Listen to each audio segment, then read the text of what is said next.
जम्मू की एक ठंडी सुबह धुंध में लिपटे पहाड़ों की तलहटी में स्थित सीआरपीएफ बैरक में सिपाही वीरेंद्र सिंह अपनी रात की ड्यूटी पूरी करके लौटा था। अपने हाथों में गर्म चाय का गिलास थामे वो बैरक की दीवार से टिक कर बैठा हुआ था। उसकी आंखों में रात भर की जागने की थकान थी, लेकिन चेहरे पर देश की सेवा का संतोष। 32 साल का ये जवान, जिसने अपने जीवन के पिछले 14 साल देश की सरहदों की रक्षा में लगाए थे, हमेशा एक व्यक्ति के लिए चिंतित रहता था, अपनी माँ सुशीला देवी। वो जानता था कि इस समय सैकड़ों किलोमीटर दूर अपने छोटे से गांव में उसकी माँ अपनी बांस की टोकरी में ताजे अमरूद भरकर स्थानीय बाजार के लिए निकलने की तैयारी कर रही होगी। सुशीला आज भी अमरूद बेचती थी, भले ही वीरेंद्र की सैलरी अच्छी थी। बेटा, मेहनत से कमाई का आशीर्वाद मिलता है, वो कहती। मैं स्वतंत्र रहना चाहती हूँ और गांव की औरतों को भी सिखाती हूँ कि मेहनत से जीना कैसे। अगर मैं आराम करूंगी तो मेरी जड़ें कमजोर हो जाएंगी।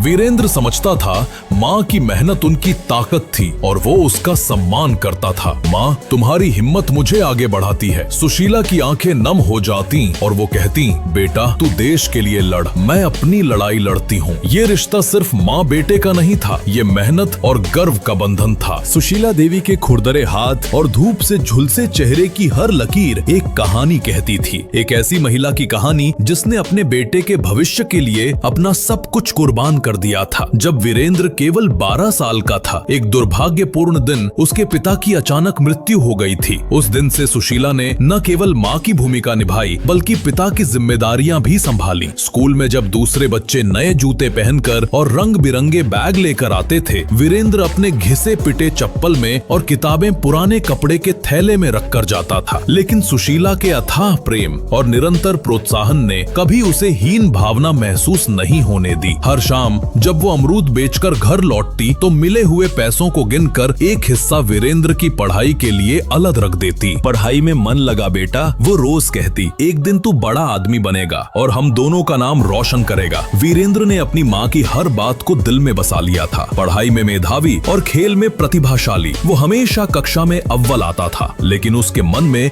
एक सपना था, अपनी माँ को बाजार की तपती धूप, बारिश और धूल मिट्टी से दूर रखना। 18 साल की उम्र में जब वीरेंद्र ने सीआरपीएफ ज्वाइन करने का फैसला किया तो उसने अपनी माँ से एक वादा किया था, एक दिन माँ, मैं तुम्हें एक सुंदर घर दूंगा, तुम्हें फिर कभी बाजार में धूप में बैठना नहीं पड़ेगा। सुशीला की आंखें आंसुओं से भर गई थीं। उसने अपने बेटे का सिर अपनी छाती से लगाकर कहा था, बेटा, तू देश की सेवा कर, मेरे लिए यही काफी है, लेकिन हाँ, खुद का ख्याल रखना। साल बीत गए। वीरेंद्र ने खुद को एक आदर्श सैनिक साबित किया, अपने वरिष्ठों से सम्मान और अपने जूनियर्स से प्यार पाया। उसकी तनख्वाह मामूली थी, लेकिन जो भी बचा सकता था वो घर भेज देता था। फिर भी सैनिक की तनख्वाह पर घर बनाने का सपना दूर लगता था। पिछले साल अपने बैरक में एक साथी सैनिक के साथ बातचीत के दौरान वीरेंद्र को होम लोन के बारे में पता चला। वीरेंद्र, लोन ले ले, घर बनवा, माँ को आराम दे, उसके दोस्त रोहित ने सलाह दी थी। ये विचार वीरेंद्र के दिल में उम्मीद जगा गया। विभिन्न विकल्पों पर रिसर्च करने के बाद वीरेंद्र ने एमएफडीसी बैंक से होम लोन लेने का फैसला किया। प्रक्रिया सरल लग रही थी, ऑनलाइन फॉर्म भरना, आर्मी आईडी, सैलरी स्लिप और अन्य आवश्यक दस्तावेज जमा करना। एक सरकारी कर्मचारी होने और स्थिर आय के कारण उसका आवेदन जल्दी प्रोसेस हो गया। एक हफ्ते के भीतर उसे अप्रूवल कॉल आ गया। बधाई हो मिस्टर सिंह, आपका 15 लाख का होम लोन अप्रूव हो गया है, बैंक प्रतिनिधि ने सूचित किया। वीरेंद्र की खुशी का कोई पारावार नहीं था। उस शाम उसने कांपते हाथों से अपनी माँ को फोन किया। माँ, अब हमारा घर बन जाएगा, उसने भावुक आवाज में कहा। सुशीला की आंखें खुशी के आंसुओं से भर गईं। बेटा, तू खुश है, यही मेरी खुशी है। निर्माण तुरंत शुरू हो गया। हर महीने वीरेंद्र ने पूरी ईमानदारी और लगन से अपनी ईएमआई समय पर चुकानी शुरू की। उसने अपने व्यक्तिगत खर्च कम कर दिए थे, सादा खाना खाता और कोई भी अनावश्यक खरीदारी से बचता था। उसकी माँ की खुशी हर कुर्बानी के लायक थी। हालांकि भाग्य में कुछ और ही लिखा था। सीमा पर विशेष रूप से तनावपूर्ण अवधि के दौरान वीरेंद्र को लगातार 3 हफ्ते तक आपातकालीन ड्यूटी मिली। देश की रक्षा की अफरा तफरी में वो अपनी ईएमआई की देय तारीख भूल गया। भुगतान 10 दिन देर से हुआ। उसके साथी ने बताया कि आपने जो लोन लिया है वो हाई इंटरेस्ट पर है। यहीं से वो डरावना सपना शुरू हुआ जिसकी उसने कभी कल्पना भी नहीं की थी। जम्मू बॉर्डर पोस्ट पर ये एक शांत सुबह थी। वीरेंद्र साथी सैनिकों के साथ अपनी सुबह की चाय का आनंद ले रहा था। तभी वीरेंद्र का फोन बजा। एक अनजान नंबर। हेलो,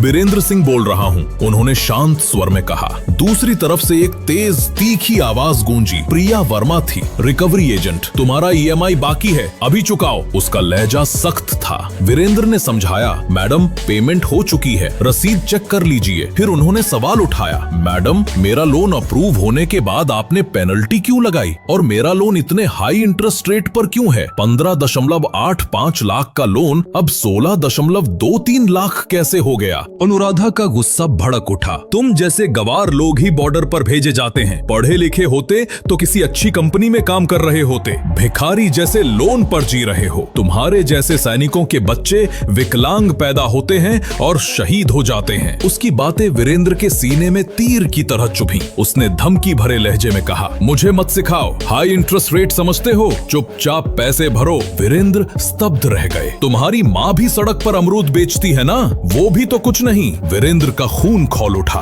उनकी माँ का अपमान, ये बर्दाश्त से बाहर था। मैडम मेरी माँ और मेरे पेशे का अपमान मत करो, मैं ये कॉल रिकॉर्ड कर रहा हूँ। उन्होंने गुस्से को दबाते हुए कहा, मैडम कृपया अपनी भाषा संभालिए, मैं इस देश की सेवा करता हूँ। लेकिन प्रिया का हमला अभी खत्म नहीं हुआ था। प्रिया ने हंसकर तंज कसा, अरे वही सड़क पर अमरूद बेचने वाली, वो तो तुमसे भी गई गुजरी है, बाजार की भिखारन। वीरेंद्र का खून खौल उठा। माँ का अपमान सिर्फ शब्द नहीं था, वो उसकी जड़ों पर हमला था। क्या शर्म की बात है, मेरी माँ का अमरूद बेचना मेरा गर्व है, वीरेंद्र ने जवाब दिया। उसकी आवाज अब नियंत्रित गुस्से से कांप रही थी। प्रिया ने मजाक उड़ाते हुए हंसी, जो करना हो करो, मैं आर्म्ड फोर्सेस फैमिली से हूँ, तुम मुझसे नहीं जीत सकते। कॉल कट गई। वीरेंद्र की आंखें नम हो गईं। वो बैरक की दीवार से सट कर बैठ गया, फोन हाथ में थामे। उसके मन में सवाल उमड़ रहे थे, क्या देश की सेवा का ये सिला है, क्या माँ की मेहनत का ये मजाक? वो रिकॉर्डिंग सुनता रहा और हर शब्द उसके सीने में चुभता गया। मैं चुप नहीं रहूंगा, उसने खुद से कहा।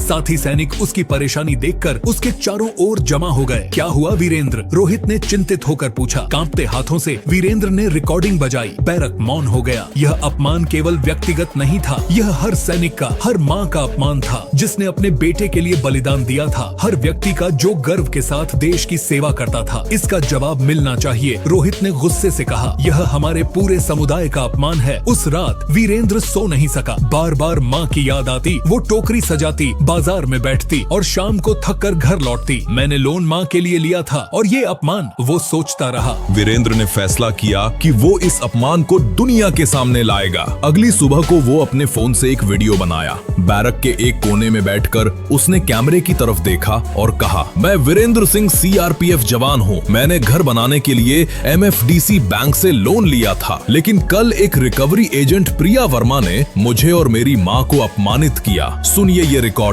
फिर उसने कॉल की रिकॉर्डिंग प्ले की। वीडियो के अंत में उसने कहा, ये अपमान सिर्फ मेरा नहीं, हर सैनिक और उनकी माँ का है। मैं इंसाफ चाहता हूँ। वीरेंद्र ने वो वीडियो सोशल मीडिया पर अपलोड कर दिया। उसने कैप्शन लिखा, एक सैनिक का अपमान, क्या ये देश की सेवा का सिला है? #Justice for जवान, #Respect soldiers।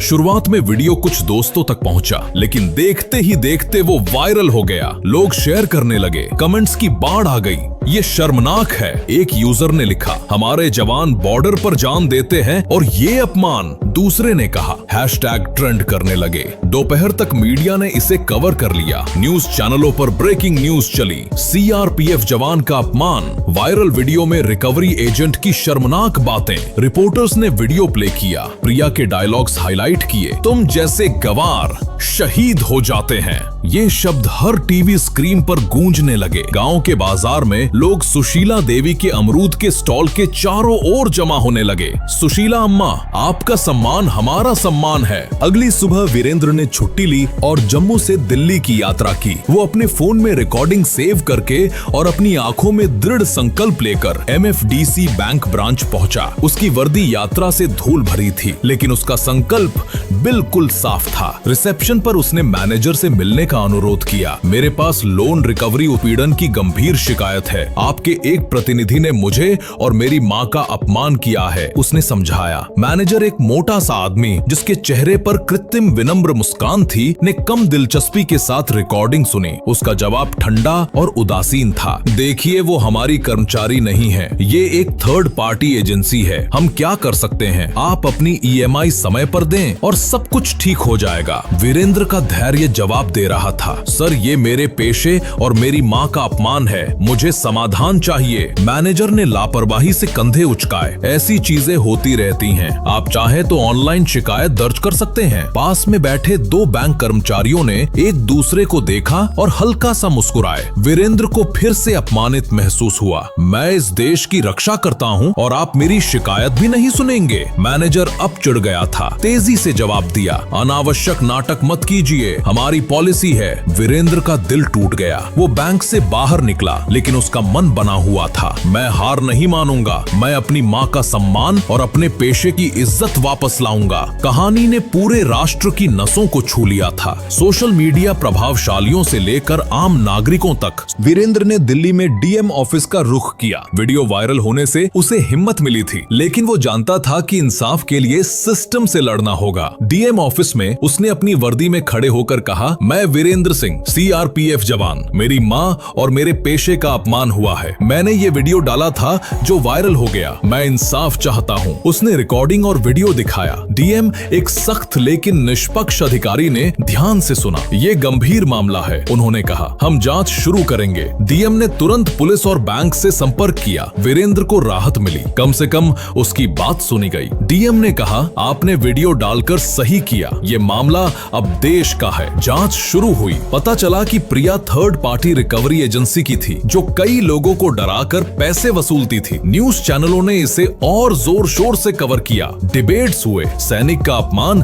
क्या बैंक जिम्मेदार हैं? MFDC बैंक ने बयान जारी किया, प्रिया हमारी कर्मचारी नहीं है, हम जांच में सहयोग करेंगे। लेकिन लोग संतुष्ट नहीं थे। कौन है इसके पीछे? वो सवाल उठा। इसी बीच प्रिया ने वीरेंद्र को फोन किया। उसकी आवाज कांप रही थी। उसने कहा, सर, गलती हो गई। गुस्से और फ्रस्ट्रेशन में मैंने गंदे शब्द इस्तेमाल कर लिए जो बिल्कुल गलत थे। मैं कभी आर्म्ड फोर्सेस का अपमान नहीं करना चाहती थी। मैं शर्मिंदा हूँ कि मैंने ऐसी गंदी बातें कही। प्लीज मुझे माफ कर दें। ये कॉल भी रिकॉर्ड हुई। वीरेंद्र ने इसे सोशल मीडिया पर डाला। ये माफी है, लेकिन क्या दिल से? कैप्शन लिखा। वीडियो फिर वायरल हो गया और मीडिया ने कवर किया। प्रिया की आवाज में डर था, लेकिन वीरेंद्र को लगा कि ये दबाव की वजह से है। मैडम, आपके पति पुलिस अधिकारी हैं, लेकिन अपमान का दर्द नहीं मिटता। उसने जवाब में कहा। प्रिया रो पड़ी, मैंने गलती की। मेरे पति ने भी कहा कि मैंने गलत किया, लेकिन अब मुझे डर लग रहा है। मेरी नौकरी चली जाएगी, परिवार टूट जाएगा। वीरेंद्र का दिल पिघला, लेकिन अपमान की आग अभी बुझी नहीं थी। मैडम, मेरी माँ का दर्द क्या कम था? वो बोला और कॉल कट गई। ये दूसरी रिकॉर्डिंग भी वायरल हो गई और लोग बहस करने लगे, ये माफी सच्ची है या डर की?